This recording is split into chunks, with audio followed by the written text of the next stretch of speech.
হঠাৎ করে দেখি আক্রমণ হয়ে যায় ঘিরে নেই। ঘিরে আমার সাথে কোনো কথাবার্তা হয়নি, শুধু মার আর লাথি। বাবা তো প্রেশার সুগার দুটোই আছে, যার কারণে অসুস্থ বোধ মনে হয়, তো সেখানে রেস্ট নেওয়ার জন্য বসে, তো এসে করে কোনো কথা নেই, এসেই মার। পুলিশের শাস্তি চাই একদম। আমি এই মুহূর্তে দাঁড়িয়ে রয়েছি কানিমহলি গ্রাম। এই গ্রামের বেশ কিছু বাসিন্দাকে পুলিশ মারধর করেছে, এমনই গুরুতর অভিযোগ সামনে উঠতে শুরু করেছে। বিনপুর বিধানসভা 249 নম্বর বুথে 500 মিটার দূরে এই কানিমহলি গ্রাম, এবং এই গ্রামে ঢুকেই পুলিশ নাকি মারধর করেছে। এবং আমি এমন কয়েকজনকে পেয়েছি যাদের হাজবেন্ডকে মারধর করা হয়েছে। কি হয়েছিল ঘটনা, কি অভিযোগ আপনাদের? ভোট দিতে গেছিলো, ভোট দিতে গিয়ে ওইখানে বসেছিল বিশ্রাম বাড়িতে বসতেই বলছে আমার মাথাটা ঘুরে গেল, প্রেশার তো আছে। তখন বলছে বসেছিলাম, বলছে এসে পুলিশ এসেই বলছে পিটা লাগাইছে, পিঠে এমনকি হাতটাও ভেঙে দিয়েছে কোনো কারণ ছাড়াই? হ্যাঁ, কিছুই নয়, এমন যে কোনো অনেক লোক বসে আছে, দুজন ছিল, ওই দাদাটা ছিল আর আমাদের বাবা ছিল, আর কেউ না। এরকম কখনো হয়েছে আগে? না না, কোনোদিনও হয়নি। ঘটনাটা আমি ভোট দিয়ে এলাম, এসে আমি পাড়ায় বসেছিলাম, গ্রামে যেমন পাড়াতে আমার নিজের বাড়িতে। হঠাৎ করে দেখি আক্রমণ হয়ে যায় ঘিরে নেই। ঘিরে আমার সাথে কোনো কথাবার্তা হয়নি, শুধু মার আর লাথি। দিদি, আপনার সঙ্গে কথা বলবো, কি হয়েছে আপনার কাছ থেকে শুনি। ভোট দিয়ে এসছিল, আসার সময় মারধর করেছে, এমনি শুধুটা একা ছিল। এটা কটা নাগাদ ঘটেছে ঘটনাটা? এই 1:30-2 এরকম হবে। তা ঘড়ি তো দেখা নয়, বাইরে হয়েছে, আমরা তো বাড়িতে আছি। বাইরে মানে কোথায়? পাশেই? বাইরে এই পাশে, এই সামনে। মানে ওনাদের তো গ্রামের ভেতরে ঢোকাই উচিত নয়। মানে বুথের সামনাসামনি যদি কিছু হতো বা কিছু অন্যায় করেছিল তাহলে ঠিক ছিল। মানে সে তো উনি তো অন্যায় করেনি না, কেন এইভাবে পিটিল? মারবে কেন এইভাবে? উচিত না নয় এরকমভাবে মারা। কেন পিটেছে, কিসের জন্য, সেটা বলতে হবে। পুলিশের শাস্তি চাই একদম। কি হয়েছিল যদি একটু বলেন।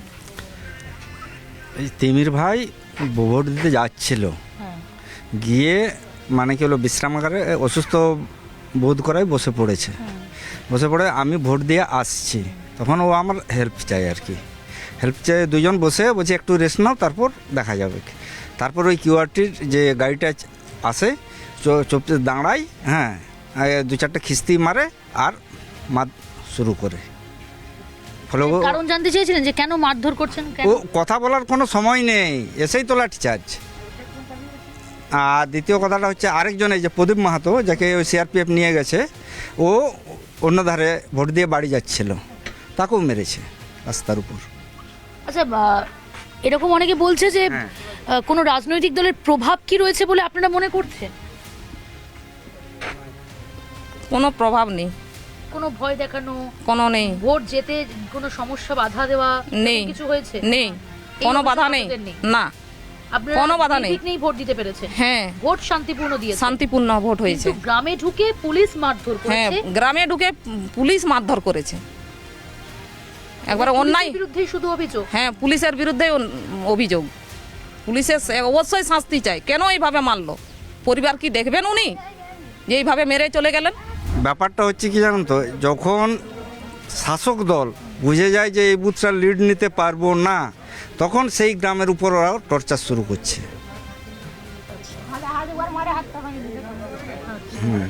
এটাই হচ্ছে আমার বক্তব্য। মানে যদি ওরা ভাবতো যে এটা মানে শাসক দলের পক্ষে ভোট হচ্ছে, তাহলে কিন্তু কিচ্ছু হতো না। কেন মেরেছে কেন? তা বলতে আসেন, রাস্তায় ছিল, ভোট দিয়ে আর মারিছে। এখানে এসে যে অভিযোগ সামনে আসছে তা অত্যন্ত গুরুতর। ইতিমধ্যেই তারা ক্ষোভ উগরে দিচ্ছেন পুলিশের বিরুদ্ধে। কোনো রাজনৈতিক দলের প্রতি তাদের ক্ষোভ নেই, তারা সরাসরি পুলিশের বিরুদ্ধে অভিযোগ তুলছেন যে গ্রামে ঢুকে কেন এইভাবে মারধর করলো পুলিশ, তার উত্তর খুঁজছেন তারা। শুধু পুরুষ নয়, মহিলাদের গায়েও হাত তোলা হয়েছে, এমনটাও অভিযোগ সামনে এসেছে। ক্যামেরায় বিপুল ঘোষের সঙ্গে প্রিয়াঙ্কা শিকদার, ঝাড়গ্রাম, বিনপুর।